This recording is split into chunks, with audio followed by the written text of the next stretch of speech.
Je donne la parole à Florian Sidbon.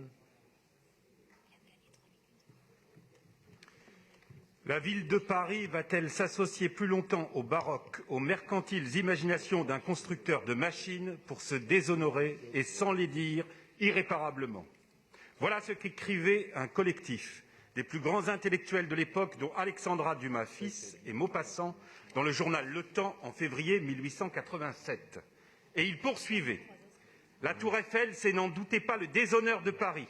Lorsque les étrangers viendront visiter notre exposition, ils s'écrieront étonnés: quoi, c'est cette horreur que les Français ont trouvée pour nous donner une idée de leur goût si fort vanté. Gustave Eiffel a subi lui aussi beaucoup de critiques. Le gigantisme, le coût, la laideur, le bruit, mais aussi l'inutilité, concept qu'il est intéressant d'interroger dans notre période. Mais il avait le génie que confère parfois l'audace, un génie visionnaire. Et la tour Eiffel est devenue, dans le monde entier, le symbole que l'on connaît. Le projet qui nous est présenté aujourd'hui dans la SG35 n'en manque pas d'audace. Car alors qu'il s'agissait au départ de revoir et d'améliorer l'accueil de la tour Eiffel, il ne s'agit rien de moins aujourd'hui que de créer un nouveau grand parc d'1,7 hectare dans Paris. Les surfaces végétalisées augmentent de près de 40%. On passe de 82 à 73% de sols perméables. 1,7 hectare de la place du Trocadéro au quai de Branly, en passant par le pont d'Iéna, qui sera bien végétalisé lui aussi, Madame le Couturier, dans un premier temps avec des arbres dans des bacs, qui permettront de laisser place aux spectateurs le temps des Jeux Olympiques, et ensuite de manière beaucoup plus ambitieuse. On le voit dans le dossier de présentation de l'annexe à la page 48. Puis ensuite du pont d'Iéna aux deux carrefours qui le jouxtent, au jardin de la Tour Eiffel et du Champ de Mars. Il est à mon sens, ce projet, également visionnaire de ce que doivent devenir nos villes dans le contexte du réchauffement climatique que l'on connaît. Il s'inscrit pleinement dans les ambitions environnementales de la ville de Paris. Il s'inscrit dans la demande de nos concitoyens de rendre la ville plus douce, plus apaisée, demande réaffirmée par les citoyens lors de la conférence citoyenne sur le PLU.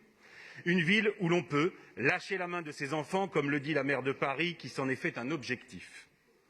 Ce projet impressionnant va donc permettre tout à la fois d'améliorer l'accueil des visiteurs métropolitains et internationaux, d'accueillir dans des conditions formidables sur ce site plusieurs épreuves et événements des Jeux Olympiques 2024, de donner un vaste écrin de verdure à la tour et, ce faisant, de réconcilier les Parisiennes et les Parisiens, justement, avec ce site historique qui est aujourd'hui, il faut bien le dire, fréquenté surtout par des touristes. Si le projet est ambitieux, il est mené dans un esprit pourtant de sobriété et de forte plus-value paysagère. Partout où cela est possible, les ouvrages et matériaux existants sont conservés, restaurés et réemployés. Les offres de services, avec le renouvellement et la mise en cohérence des kiosques, vont se tourner vers plus d'économie sociale et solidaire et de fabriquer à Paris. Comme vous l'avez rappelé, pour réaliser cette opération et installer notamment des locaux pour la DEV et pour la SET, le bâtiment du site Émile-Antoine, qui sera lui aussi revu, est absolument nécessaire. Ce bâtiment était depuis plus de 50 ans mis à disposition par la ville au CIDJ, alors que la ville n'y est plus obligée pourtant depuis 2008.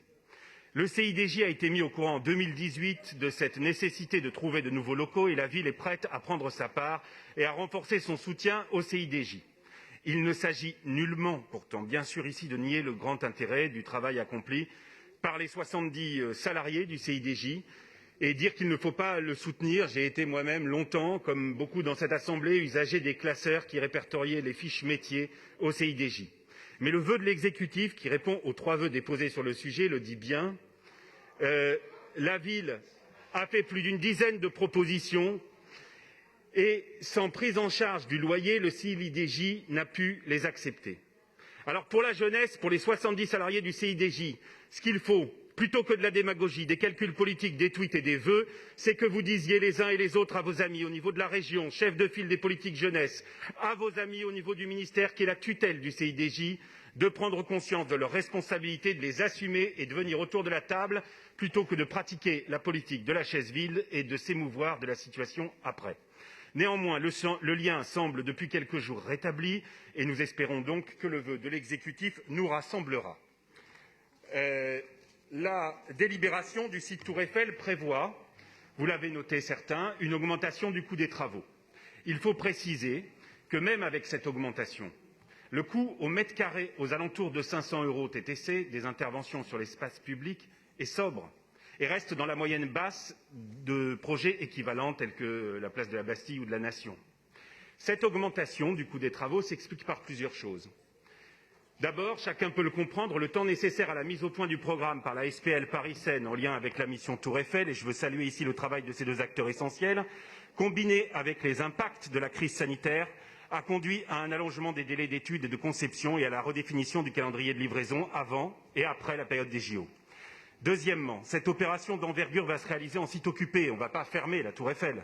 Les piliers de la tour ne peuvent être traités qu'un par un et donc cela nécessite la mise en place de mesures d'exploitation et d'équipes en 2-8, ce qui a un coût. Troisièmement, il va falloir un dispositif d'astreinte exigeant, car c'est la Tour Eiffel. Si, par exemple, une tempête survient, il faut encore plus que sur d'autres chantiers que les entreprises puissent intervenir à tout moment. Enfin, lors des sondages, au rayon, on a découvert au pied de la tour des ouvrages de maçonnerie qu'Eiffel et les expos universels ont laissés et qu'il va falloir démolir très finement. Mais souffrez, mes chers collègues, que l'on pardonne à Gustave Eiffel de nous compliquer quelque peu la tâche. Il nous a laissé quelques maçonneries dans les sols, mais il a offert à Paris la Tour Eiffel.